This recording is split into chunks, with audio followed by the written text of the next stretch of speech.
വീഡിയോയുടെ ടോപ്പിക്കാണ് seamen analysis. Seamen analysis എങ്ങനെയാണ് ചെയ്യുന്നത്, ഇതിന് സാമ്പിൾ എങ്ങനെയാണ് കറക്റ്റായിട്ട് കളക്ട് ചെയ്യേണ്ടത്, അതിൻ്റെ മെത്തേഡ് എന്താണ്, ഏത് തരത്തിലുള്ള ലാബിലാണ് സീമൻ അനാലിസിസ് ചെയ്യുന്നത്, സീമൻ അനാലിസിസിൻ്റെ റിപ്പോർട്ട് എങ്ങനെയാണ് നമ്മൾ മനസ്സിലാക്കേണ്ടത്, റിപ്പോർട്ടിലുള്ള കാര്യങ്ങൾ നോർമൽ ആണോ അതോ അബ്നോർമൽ ആണോ എന്ന് എങ്ങനെ നമുക്ക് മനസ്സിലാക്കാൻ പറ്റും, ഈ എല്ലാ കാര്യവും നമുക്ക് ഡീറ്റെയിൽ ആയിട്ട് തന്നെ ഇന്നത്തെ ഈ വീഡിയോയിലൂടെ നോക്കാം. വീഡിയോയിലോട്ട് പോകുന്നതിന് മുമ്പായിട്ട് നിങ്ങളിൽ ആരെങ്കിലും നമ്മുടെ ഈ ചാനൽ ആദ്യമായിട്ടാണ് കാണുന്നതെങ്കിൽ ചാനലിലേക്ക് സ്വാഗതം. എൻ്റെ പേര് ജെനി. നിങ്ങൾ നമ്മുടെ ചാനലിൽ ഷെയർ ചെയ്തിരിക്കുന്ന വീഡിയോസൊക്കെ ഒന്ന് കണ്ടു നോക്കുക. നിങ്ങൾക്ക് വീഡിയോസൊക്കെ ഇഷ്ടമാവുകയാണ്, യൂസ്ഫുൾ ആവുകയാണ് എങ്കിൽ നമ്മുടെ ചാനൽ ഒന്ന് സബ്സ്ക്രൈബ് ചെയ്ത് സപ്പോർട്ട് ചെയ്യുക. ഇനി നമുക്ക് വേഗം വീഡിയോ സ്റ്റാർട്ട് ചെയ്യാം.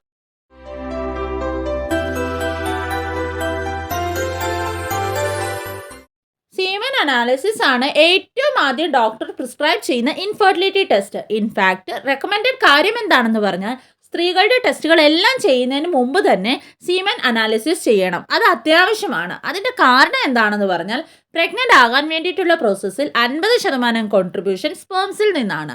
അപ്പോൾ ഒരു പക്ഷേ നമ്മൾ സ്ത്രീകളെ മാത്രം ടെസ്റ്റ് ചെയ്താൽ നമ്മൾ 50% കാര്യം പ്രോപ്പർലി ഇവാലുവേറ്റ് ചെയ്യുന്നില്ല. ഇനി സാമ്പിൾ കളക്ഷൻ അല്ലെങ്കിൽ ടെസ്റ്റിൻ്റെ കാര്യം പറഞ്ഞാൽ അപ്പോൾ ഒരുപാട് ഇമ്പോർട്ടൻ്റ് ആയിട്ടുള്ള കാര്യം എന്താണെന്ന് പറഞ്ഞാൽ സാമ്പിൾ ലാബിൻ്റെ എത്രയും അടുത്ത് പറ്റുമോ അത്രയും അടുത്ത് നിന്ന് കളക്ട് ചെയ്യണം. കാരണം 7.5 മണിക്കൂറിൻ്റെ ഉള്ളിൽ തന്നെ ഇവാലുവേഷൻ സ്റ്റാർട്ട് ചെയ്യണം. സമയം കൂടുന്തോറും സ്പേമിൻ്റെ മോഡിലിറ്റി കുറവാകും. അപ്പോൾ കളക്ഷനും അനലൈസിസിൻ്റെയും ഇടയ്ക്കുള്ള ടൈം ഗ്യാപ്പ് ഒരുപാട് വലുതാണെങ്കിൽ നമുക്ക് മോഡിലിറ്റി ഫോൾസ് അല്ലെങ്കിൽ ലോ ആയിരിക്കും കിട്ടുന്നത്. അപ്പോൾ ഇതൊരു ഫോൾസ് റിപ്പോർട്ട് ആയിരിക്കും. സാമ്പിൾ കളക്ഷൻ മാനിപ്പുലേഷൻ അല്ലെങ്കിൽ മാസ്റ്റർബേഷൻ വെച്ചാണ് എടുക്കുന്നത്. ഒരു പക്ഷേ മെയിലിന് എന്തെങ്കിലും ഇറക്ഷൻ ഡിസ്ഫങ്ഷൻ ഉണ്ടെങ്കിൽ അങ്ങനത്തെ കേസസിൽ വൈഫിന് ഹെൽപ്പ് ചെയ്യാവുന്നതാണ്. ചില സമയത്ത് ഈ ഒരു പ്രോസസ്സിൻ്റെ ഹെൽപ്പിനായിട്ട് ഡോക്ടേഴ്സ് ടാബ്ലറ്റും പ്രിസ്ക്രൈബ് ചെയ്യും. ഈ ഒരു കളക്ഷൻ്റെ കണ്ടെയ്നർ വലിയ മൗത്തുള്ള നോൺ ടോക്സിക് കണ്ടെയ്നർ ആകേണ്ടത് അത്യാവശ്യമാണ്. ചില പ്ലാസ്റ്റിക്സ് ഒക്കെ ടോക്സിക് ആണ്. അതിൽ സാമ്പിൾ കളക്ട് ചെയ്യുമ്പോൾ സ്പേംസ് ഡെഡ് ആകും. അപ്പോൾ അതിൽ റിപ്പോർട്ട് തെറ്റായിട്ടാണ് വരുന്നത്. ചില പുരുഷന്മാർക്ക് മാസ്റ്റർബേഷൻ വെച്ച് സീമൻ സാമ്പിൾ കളക്ട് ചെയ്യാൻ ബുദ്ധിമുട്ട് അനുഭവപ്പെടാം. അപ്പോൾ കോണ്ടം യൂസ് ചെയ്ത് സീമൻ സാമ്പിൾ കളക്ട് ചെയ്യാവുന്നതാണ്. ഈ കോണ്ടംസ് നോൺ ടോക്സിക് ആയിരിക്കും. അതിൽ സ്പെർമിസിഡൽ ജെല്ലി ഇല്ലായിരിക്കും. സാധാരണ കോണ്ടംസിൽ സാമ്പിൾ സെലക്ട് ചെയ്താൽ അതിലുള്ള സ്പെർമിസിഡൽ ജെല്ലി കാരണം എല്ലാ സ്പേംസും ഡെഡ് ആകും. അപ്പോൾ അത് കഴിഞ്ഞ് ഒരുപാട് ഇമ്പോർട്ടൻറ്റ് ഫാക്ടറാണ് ഇജാക്യുവേഷൻ്റെ 2 ദിവസം കഴിഞ്ഞും 7 ദിവസത്തിനകവും, അതായത് ആബ്സ്റ്റിനൻസിൻ്റെ ഗ്യാപ്പ് പീരീഡ് 2 to 7 days ആയിരിക്കണം. അത് അത്യാവശ്യമാണ്. ഇൻ്റർവൽ 2 ദിവസത്തിൽ കുറവാണെങ്കിൽ കൗണ്ടിൽ വേരിയേഷൻ വരാം. 7 daysൽ കൂടുതലാണെങ്കിൽ മോട്ടിലിറ്റിയിൽ അബ്നോർമൽ റിപ്പോർട്ട് വരാം. അപ്പോൾ പ്രോപ്പർ റെപ്രസെൻറ്റേഷന് വേണ്ടിയിട്ട് WHO ഗൈഡ് ലൈൻസ് ആണ് പ്രോപ്പർ റിപ്പോർട്ടിന് വേണ്ടി ഇജാക്യുവേഷൻ കഴിഞ്ഞുള്ള ഇൻ്റർവൽ 2 to 7 days ആയിരിക്കണം.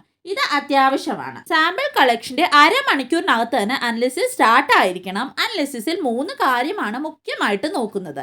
ആദ്യത്തെയാണ് കൗണ്ട്, അതായത് സ്പേംസിന്റെ ടോട്ടൽ എമൗണ്ട് എത്ര മില്യൺ പെർ ml ആണെന്ന്. WHO അനുസരിച്ച് lower percentile 15 million per ml ആകണം.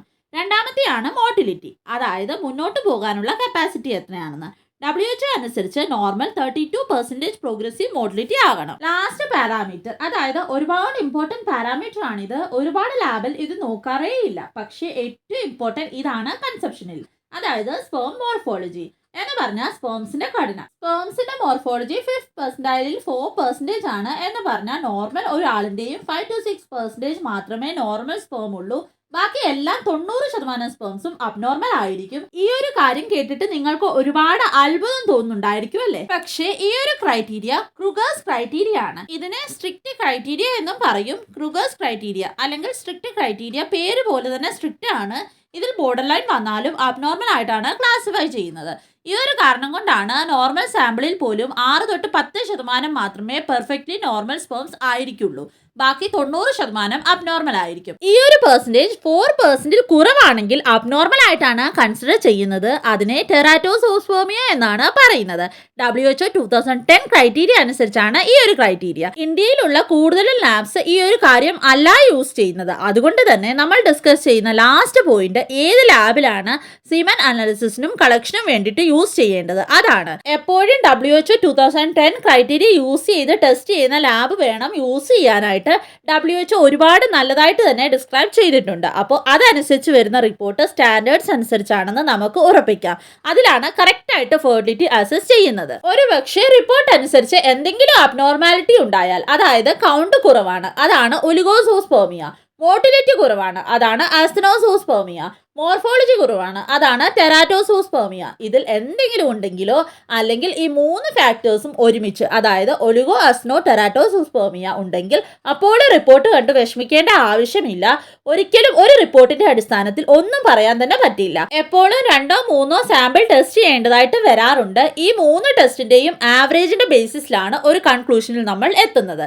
നെക്സ്റ്റ് ഒരു കാര്യം എന്താണെന്ന് പറഞ്ഞാൽ WHO അനുസരിച്ച് ഇത് ഫെർട്ടൈലിന്റെയും ഇൻഫെർട്ടൈലിന്റെയും ഇടയ്ക്കുള്ള ഡിഫറൻസസ് ചെയ്യില്ല. ഇതൊരു സ്റ്റാറ്റിസ്റ്റിക്കൽ പ്രോബബിലിറ്റി മാത്രമാണ് പറയുന്നത്. കൂടെ തന്നെ ഒരുപാട് ഫാക്ടേഴ്സ് ഇനിയുമുണ്ട്.